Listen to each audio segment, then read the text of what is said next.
Simulan natin ang banal na misa sa ngalan ng Ama at ng Anak at ng Espiritu Santo. Amen.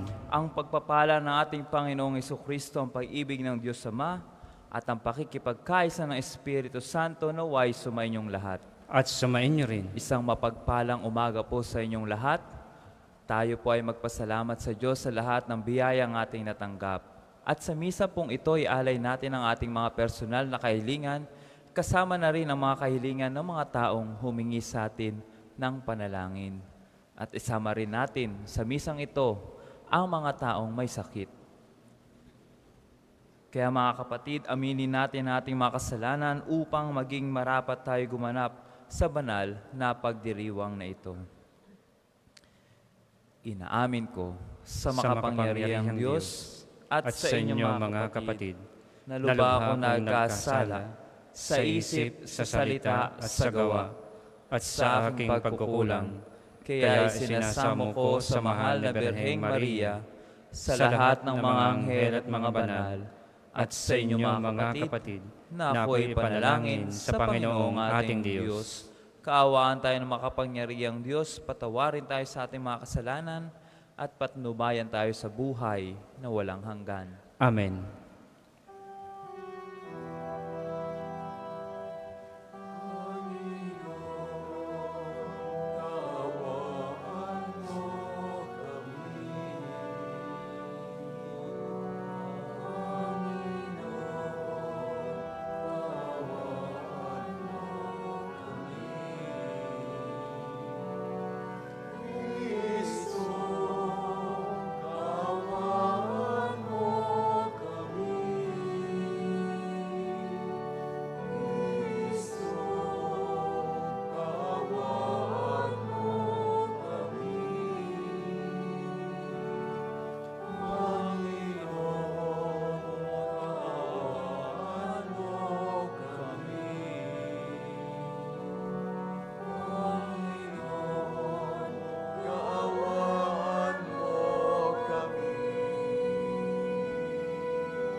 Manalangin tayo.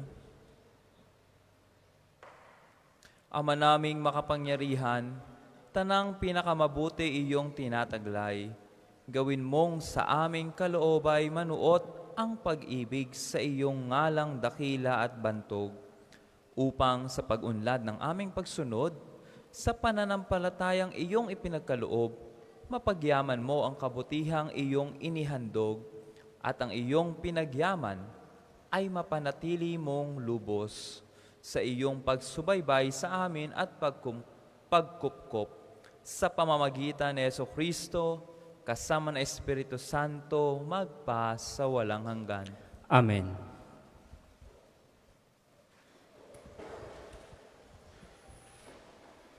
Pagbasa mula sa unang sulat ni Apostol San Pablo sa mga taga-Korinto. Mga kapatid, huwag dayain inuman ang kanyang sarili. Kung may nag-aakalang siya'y marunong ayon sa sanlibutang ito, ibilang niyang siya'y mangmang upang maging tunay na marunong. Sapagkat ang karunungan ng sanlibutang ito ay kamangmangan sa pangingin ng Diyos. Ganito ang sinasabi sa kasulatan: hinuhuli niya ang marurunong sa kanila na ring kautusan. Gayon din, alam ng Panginoon na ang iniisip ng marurunong ay walang kabuluhan. Kaya't huwag ipagmalaki ninuman ang nagagawa ng tao. Ang lahat ay inyo, si Pablo, si Apolos, at si Pedro, ang sanlibutang ito, ang buhay, ang kamatayan, ang kasalukuyan, at ang hinaharap. Lahat ng ito'y sa inyo, at kayo'y kay Kristo, at si Kristo namay sa Diyos. Ang salita ng Diyos. Salamat sa Diyos. Salmong tugunan, ang daigdig lahat doon, ang may-ari ating poon. Ang daigdig lahat doon, ang may-ari ating poon. Ang buong daigdig, lahat ng naroon, May-ari ang Diyos, ating Panginoon. Ang mundo'y natayo at siya'y sandigan, ilalim ng lupa, tubig kalaliman. Ang daigdig lahat doon, ang may-ari ating poon. Sino ang marapat umahon sa burol ng poon?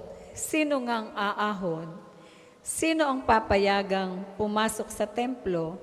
Sino ang tutulutang pumasok na tao? Siya na malinis ang isip at buhay, na hindi sumamba sa Diyos-Diyosan, tapat sa mga pangako na binibitiwan. Ang daigdig lahat doon, ang may-ari ating poon. Ang Panginoong Diyos, pagpapalain siya, ililigtas siya't pawawalang sala. Gayon ang sino mang lumapit sa Diyos, silang lumapit sa Diyos ni Jacob. Ang daigdig lahat doon, ang may-ari ating poon. Magsitayo po lahat.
Sumainyo ang Panginoon, At sumain niyo rin. ang mabuting balita ng Panginoon ayon kay San Lucas. Papuri sa iyo, Panginoon.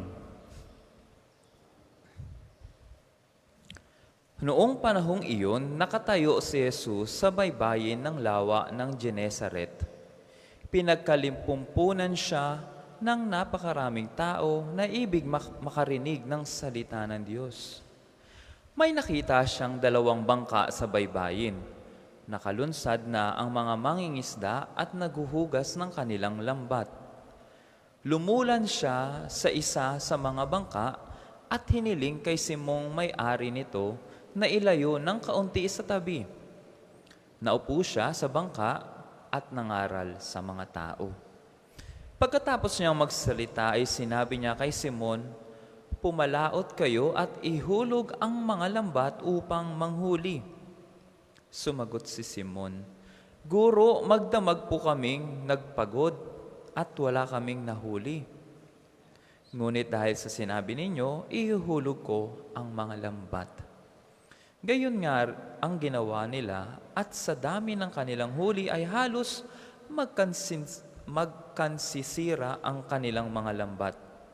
Kaya't kinawayan nila ang kanilang mga kasamahang nasa ibang bangka upang patulong at lumapit naman ang mga ito.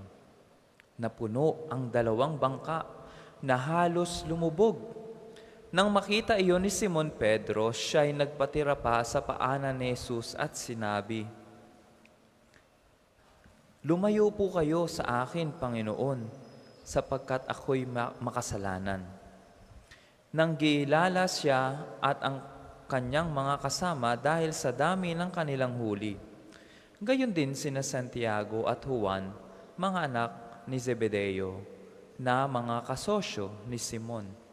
At sinabi ni Jesus kay Simon, "Huwag kang matakot. Mula ngayon, mamamalakaya ka ng mga tao." Nang maitabi na nila ang kanilang mga bangka, iniwan nila ang lahat at sumunod kay Jesus. Mga kapatid, ang mabuting balita ng Panginoon. Pinupuri ka namin, Panginoong Kristo. Magandang umaga po muli sa inyong lahat. Sa tuwing binabasa ko po itong ebanghelyo na ito at pinagninilayan, naalala ko nung ako'y isang seminarista pa lamang na nadi-discourage. No? Nadi-discourage po ako kung ako ba talaga ay para sa relihiyosong buhay o pagpapari. Nung ako po ay nadi-discourage, ako po ay pinadala sa aming misyon, malayong lugar ho. At sinabi ko sa isang pari namin na ako ay nadi-discourage na para bagang gusto ko nang lumabas. Sabi niya sa akin, "O sige, sumama ka sa akin sa ospital." Sumama ako sa kanya sa ospital dahil siya ay may sick call. Merong tawag na para sa anointing of the sick, no, for last rite. Nung nandoon na kami, nandoon din yung doktor. At isa sa mga nakapagbigay sa akin ng encouragement ay yung sinabi ng doktor sa amin, no, lalo na doon sa pari. Ang sabi niya, "Father, ako po yung assign na doktor dito sa pasyente. Ginawa ko na po ang lahat ng magagawa ko. Ibibigay ko na po siya sa inyo. Kayo na po ang bahala sa kanya." Isang doktor na expert sa panggagamot. Isang doktor na expert sa panggagamot. Ibinigay niya ang buhay ng pasyente niya sa isang pari. Gayon na lamang ang pananampalataya ng doktor sa Diyos. Mga kapatid, minsan tayo rin ay nadi-discourage sa buhay. Meron tayong pananampalataya. Walang question dyan. Kaya nga tayo nandito dahil nandito tayo upang ipahayag ang ating pananampalataya sa Diyos. Pero minsan sa ating pagsunod sa Diyos, hindi natin nalalaman ang Kanyang kalooban. Minsan tayo ay nadi-discourage sa pagsunod sa Kanya. Minsan akala natin na expert na tayo sa ating pananampalataya. Expert na tayo sa isang bagay. Ngunit minsan, tayo ay nasasawi. Minsan tayo nadi-discourage. Nakita natin o narinig natin ang ating ebanghelyo na si Simon, isang mangingisda, isang expert sa pangingisda. Buong buhay niya, siya ay mangingisda. Buong araw siya o buong gabi silang nangisda pero walang nahuli. At ito si Jesus, isang anak ng karpentero, sasabihin sa mangingisda, "Simon, ihagis mo ang lambat." Ihagis mo ang lambat. Siguro iisipin ni Simon Pedro, "Sino ba itong taong ito? Ako ay expert sa pangingisda, tapos tuturuan mo kong mangisda." Tuturuan mo kong mangisda. Pero dahil sa pananampalataya ni Simon, inihagis niya ang kanyang lambat. At doon nga nakahuli siya ng maraming isda. Sa ating buhay, kailangan lang din natin sabihin sa Panginoon, "Panginoon, pagod na po ako. Nangisda kami magdamag. Ginawa na po namin ang lahat para sa inyo, para sa aming pamilya. Pagod na po kami." Pero sa ating pananampalataya, kailangan lang natin makinig sa Kanya at sundin ang Kanyang sinasabi. Huwag po tayong mag-give up. Huwag po tayong mag-give in sa temptation na ma-discourage sa ating buhay. Dahil ang Panginoong Diyos ang sasakay, ang magkukusang loob na sumakay sa bangka natin. Narinig nyo rin, si Jesus mismo ang sumakay sa bangka ng mga mangingisda. Ang Panginoong Jesus ang nagkukusang loob upang pasukin ang ating buhay. Siya rin ang magsasabi sa atin na handa ba kayong itapon ang lambat ng inyong pananampalataya. Minsan kasi, hindi natin nauunawaan kung ano ang sinasabi ng Panginoon. Hindi natin minsan maunawaan kung ano ang nais ituro sa atin ng Panginoon upang mapalakas ang ating pananampalataya. Nung ako po ay nakaupo lang dito sa may likuran kanina, nakita ko ang isang nanay na may bitbit na baby. Tinuruan niya pagkatapos niyang mag-sign of the cross, pinag-sign of the cross niya, gamit yung kanyang kamay, yung baby niyang dala. Tingin niyo ba, maunawaan ng baby ang ginawa ng kanyang nanay? Minsan, sa pamilya, Father, araw-araw ako nagsisimba, ngunit ang aking mga anak ay hindi man lang makapagsimba.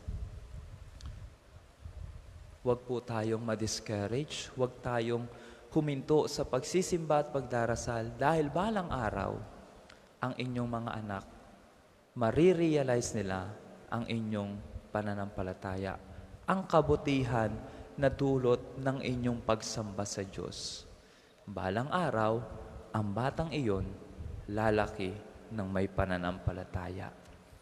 Kaya magpatuloy tayong makinig sa Diyos sapagkat Siya na ang lumalapit sa ating bangka. Siya na ang lumalapit sa ating buhay.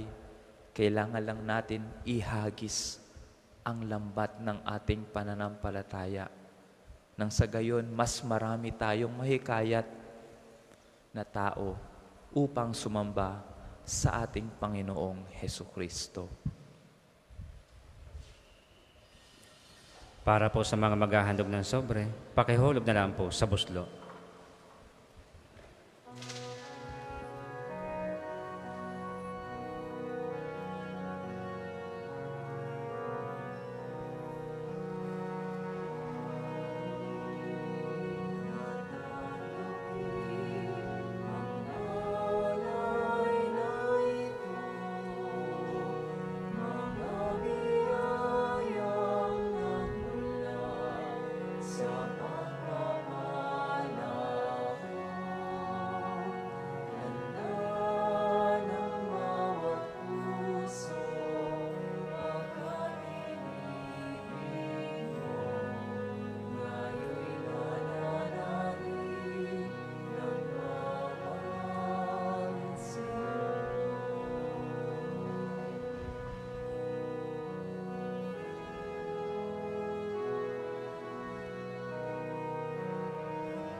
Magsitayo po ang lahat. Manalangin kayo mga kapatid upang ang paghain natin ay kalugdan ng Diyos sa mga makapangyarihan. Tanggapin nawa ng Panginoon itong paghahain sa iyong mga kamay, sa kapurihan niya at karangalan sa ating kapakinabangan at sa buong sambayanan niyang banal. Ama naming lumikha, ang banal na paghahain ay lagi nawang magdulot ng iyong pagbabasbas na sa amin ay tumutubos, upang ang ginaganap mo sa aming pagdiriwang ay maging lubos na pagkakaloob ng iyong pagmamahal sa pamamagitan ni Hesukristo, kasama ng Espiritu Santo magpasawalang hanggan. Amen. Sumain niyo ang Panginoon. At sumain niyo rin. Itaas sa Diyos ang inyong puso at diwa. Itinaas na namin sa Panginoon. Pasalamatan natin ang Panginoong ating Diyos. Marapat na siya ay pasalamatan. Ama naming makapangyarihan, tunay ngang marapat na ikaw ay aming pasalamatan. Pinagbibigyan mong ito'y aming maihayag kahit na ito'y walang anumang maidaragdag sa kadakilaang sa iyo ay likas. Sa pagpupuri namin ay ang nakikinabang ay kami ring iyong pinakikiharapan sa pamamagitan ng iyong anak na minamahal. Kaya kaisa ng mga anghel na nagsisiawit ng papuri sa iyo nang walang humpay sa kalangitan, kami nagbubunyi sa iyong kadakilaan.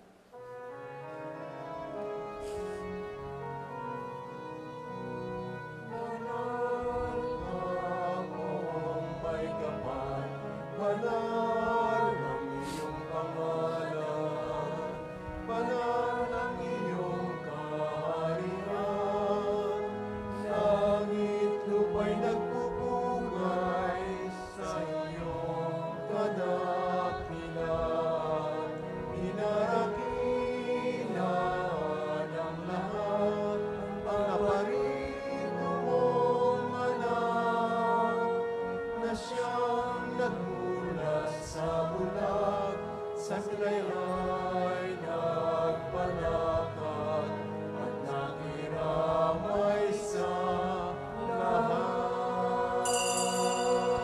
Kung hindi po kayang lumuhod, manatili pong nakatayo ng may paggalang. Ama naming banal, ikaw ang bukal ng tanang kabanalan, kaya't sa pamamagitan na iyong Espiritu gawin mong banal ang mga kaloob na ito upang para sa amin ay maging katawan at dugo ng aming Panginoong Hesukristo. Bago niya, pinagtiis ang kusang loob na maging handog, hinawakan niya ang tinapay, pinasalamatan kanya. Pinaghati-hati niya iyon, iniabot sa kanyang mga alagad at sinabi, "Tanggapin ninyong lahat ito at kanin. Ito ang aking katawan na ihahandog para sa inyo."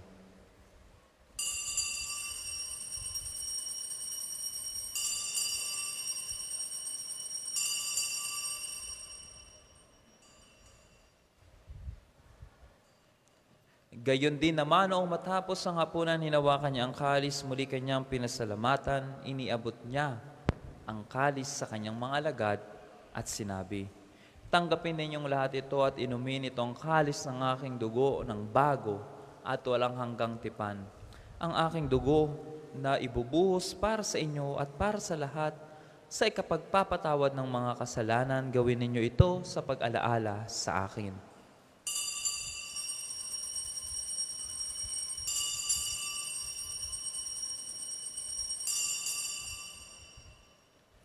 Manatili po tayong nakaluhod.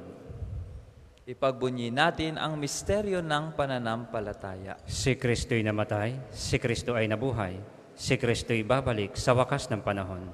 Ama, ginagawa namin ngayon ang pag-alaala sa pagkamatay at muling pagkabuhay ng iyong anak, kaya tiniaalay namin sa iyo ang tinapay na nagbibigay buhay at ang kalis na nagkakaloob ng kaligtasan. Kami ay nagpapasalamat dahil kami iyong minarapat na tumayo sa harap mo para maglingkod sa iyo. Isinasamo namin kaming magsasalo-salo sa katawan at dugo ni Kristo ay mabuklod sa pagkakaisa sa pamamagitan ng Espiritu Santo. Ama, lingapin mo yung simbahang laganap sa buong daigdig. Puspusin mo kami sa pag-ibig kaisa ni Francisco na aming Santo Papa at ni Gilbert na aming Obispo at ng Tanang Kaparian. Alalahanin mo rin ang mga kapatid naming nahimlay ng may pag-asang sila'y muling mabubuhay. Gayon din ang lahat ng mga pumanaw, kaawaan mo sila at patuloyin sa iyong kaliwanagan. Kaawaan mo at pag-indapatin kaming lahat na makasalo sa iyong buhay na walang wakas. Kaisa ng mahal na Birheng Maria na Ina ng Diyos, ni San Jose na kanyang kalinis-linisang esposo, kaisa ng mga apostol at ng lahat ng mga banal na namuhay dito sa daigdig ng kalugod-lugod sa iyo, maipagdiwang nawa namin ang pagpupuri sa ikararangal mo sa pamamagitan ng iyong anak na aming Panginoong Hesukristo. Sa pamamagitan ni Kristo, kasama niya at sa Kanya, ang lahat ng parangal at papuri ay sa iyo, Diyos samang makapangyarihan, kasama ng Espiritu Santo, magpasawalang hanggan.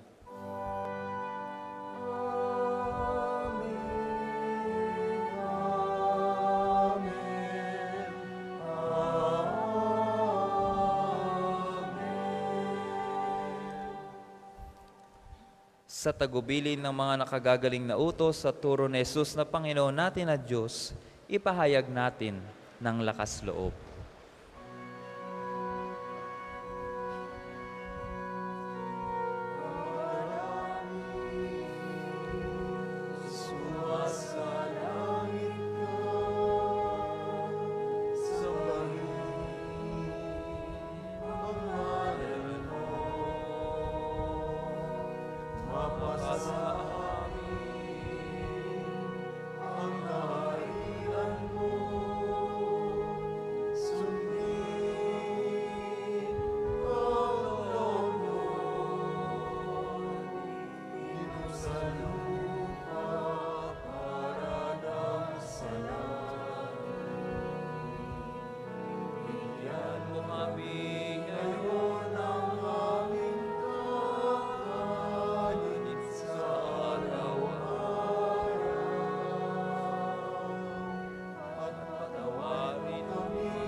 Hiniling namin kami adya sa lahat ng masama pagkalooban ng kapayapaan araw-araw, iligtas sa kasalanan at ilayo sa lahat ng kapahamakan samantalang aming pinananabikan ang dakilang araw ng pagpapahayag ng tagapagligtas naming si Heso Kristo.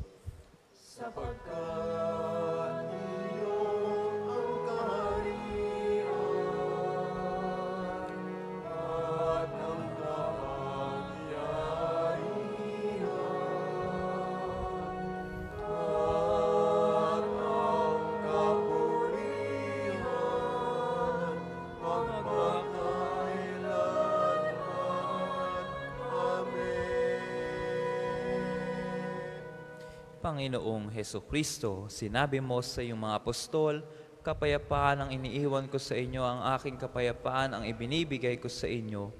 Tunghayan mo ang aming pananampalataya at huwag ang aming pagkakasala.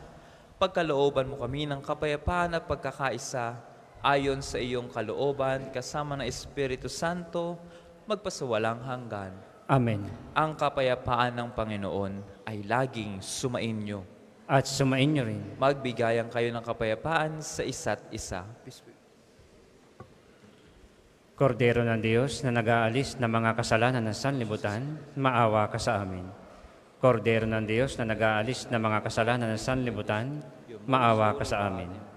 Kordero ng Diyos na nag-aalis ng mga kasalanan ng sanlibutan, ipagkaloob mo sa amin ang kapayapaan. Kung hindi po kayang lumuhod, manatili pong nakatayo ng may paggalang.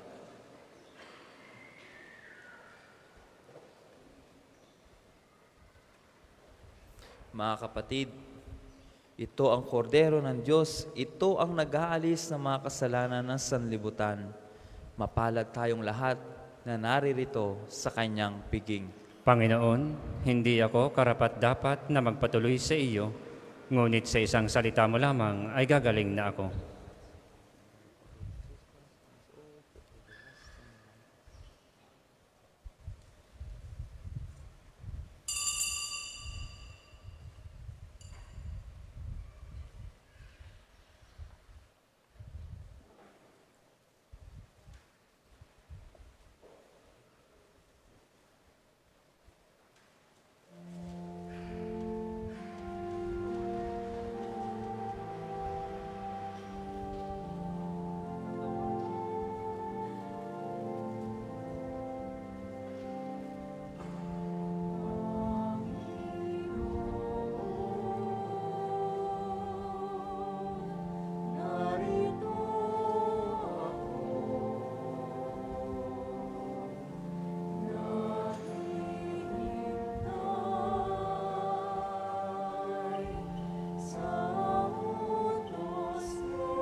Ang second collection po ay para sa patuloy na pagpapaunlad ng parokya at pambansang dambana ni Santo Padre Pio at para sa mga pangangailangan ng matatanda at may sakit na mga pari ng Archdiocese ng Lipa. Salamat po sa inyong handog.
Magsitayo po ang lahat.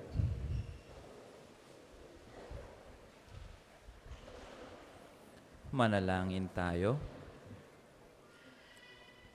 Ama naming mapagmahal, kaming nagsalo-salo sa pagkain mong bigay, ay humihiling ng lakas mong inilalaan upang ang kagandahang loob namin ay madagdagan sa paglilingkod namin sa iyong kadakilaan na nagpapaalab sa pag-ibig namin sa kapwa-tao sa pamamagitan ni Jesucristo, kasama ng Espiritu Santo magpasawalang hanggan. Amen. Panalangin ng pagtitiwala kay Santo Padre Pio. Padre Pio, taga Pietrelcina, mongheng banal, pintakasing santo ng milenyong kasalukuyan, gabay namin sa pagtahak sa landasing makalangit, takbuhan sa pangangailangan, huwaran ng pagtitiis. Sa iyo namin inilalapit aming mga kagipitan, sa iyo po ibinibilin kalusugan at kabuhayan. Banggitin ng tahimik ang mga personal na kahilingan.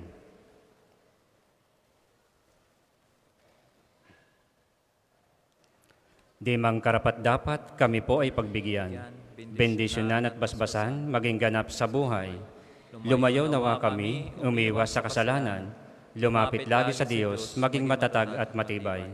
Sa mabuting balita ng pagliligtas, turuan mo kami nawa. Sa tuwina ay makinig, magnilay at sumampalataya. Amin pong pakiusap itong mga kahilingan. Puso ay nagsisisi, nagtitikang taimtiman.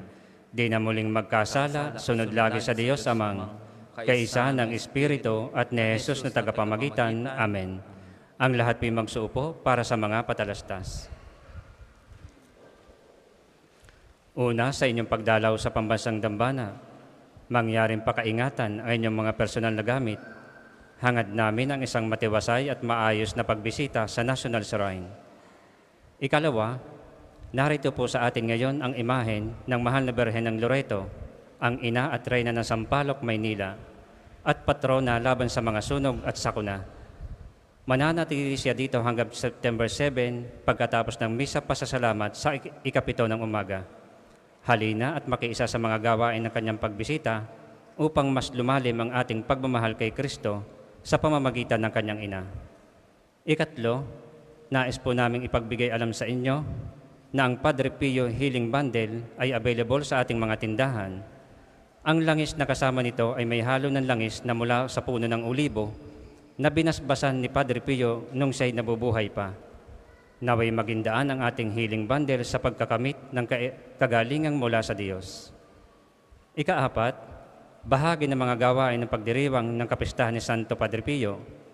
Tayo po ay magkakaroon ng pre-medical consultation dito sa Pambansang Dambana sa pangunguna ng UST Medical Alumni Association sa darating na September 15. Kami po ay nag-aanyaya sa mga nais magpakonsulta sa mga doktor ng PEDIA, OB-GYN, ENT, Opta, Dental at Surgical. Ito po ay bukas sa kahit anong edad. Mangyaring magtungo sa opisina ng Pambansang Dambana upang magpalista hanggang September 10 lamang. Ikalima, ngayong Sabado, ikapito ng Setyembre ay unang Sabado ng buwan. Mayroon po tayong prosesyon sa karangalan ng Mahal na Birhen sa ganap na 5 ng umaga. Nasisimulan natin sa may harap ng Fountain of Hope. Ang mga sasama ay inaanyayahang magdala ng kandila. Ang susunod pong misa ay sa ganap na 12 ng tanghali. Maraming salamat po at mangyaring panatilihin natin ng kalinisan, katahimikan at diwa ng pananalangin sa loob at labas ng ating mga simbahan. Magsitayo po lahat para sa pagbabasbas ng religious articles. Mga kapatid, manalangin tayo sa Diyos samang makapangyarihan upang tayo ay maging kawangis ni Kristo sa taimtim na pagdalangin sa tulong ng mga larawan at mga dasalan. Manalangin tayo. O Panginoong Diyos, Ikaw ang bukal ng lahat ng pagpapala at biyaya. Ibuhos mo ang iyong bendisyon sa mga gamit na ito sa pananalangin na nagpapaalala ng iyong kabutihan, kabanalan at pagmamahal sa amin, upang ang lahat ng dumulog at magdasal gamit ang mga ito ay magtamo ng iyong awa at biyaya. Loobin mong tularan nila ang kabanalan at aral ng Panginoon at ng mga santo magpa sa walang hanggan. Amen. Ama namin, sumasalangit ka, sambahin ang ngalan mo, mapasa amin ang kaharian mo, sundin ang loob mo dito sa lupa para nang sa langit. Bigyan mo kami ngayon ng aming kakanin sa araw-araw at patawarin mo kami sa aming mga sala para nang pagpapatawad namin sa mga nagkakasala sa amin. At huwag mo kaming ipahintulot sa tukso at iadya mo kami sa lahat na masama. Amen. Aba, Ginoong Maria, napupuno ka ng grasya, ang Panginoong Diyos ay sumasa iyo, bukod kang pinagpala sa babaeng lahat, at pinagpala naman ng iyong anak na si Jesus.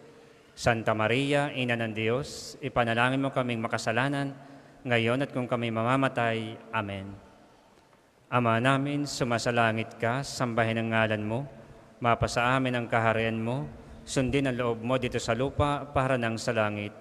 Bigyan mo kami ngayon ng aming kakanin sa araw-araw, at patawarin mo kami sa aming mga sala, para nang pagpapatawad namin sa mga nagkakasala sa amin. At huwag mo kaming ipahintulot sa tukso at iadya mo kami sa lahat na masama. Amen. Aba, Ginoong Maria, napupuno ka ng grasya, ang Panginoong Diyos ay sumasa iyo, bukod kang pinagpala sa babaeng lahat, at pinagpala naman ang iyong anak na si Jesus. Santa Maria, Ina ng Diyos, ipanalangin mo kaming makasalanan, ngayon at kung kami mamamatay. Amen. Luwalhati sa Ama, sa Anak at sa Espiritu Santo, kapara noong una, ngayon at magpasawalang hanggan. Amen. Maraming salamat po sa pagdalo ng ating Santa Misa. Bagaman tayo ay merong bagyo, tayo ay iniimbitahan ng Panginoon na ipahayag ang ating pananampalataya dito sa dambana ng Padre Pio. Ipagpatuloy po nating isabuhay ang ating pananampalataya at sundin ang Diyos na hindi natin nakikita pero nararamdaman. Sumain niyo ang Panginoon. At sumain niyo rin. Pagpalain nawa kayo ng makapangyarihang Diyos Ama at Anak at Espiritu Santo. Amen. Naialay na po ang banal na misa, humayo kayong taglay ang pag-ibig ni Kristo. Salamat sa Diyos.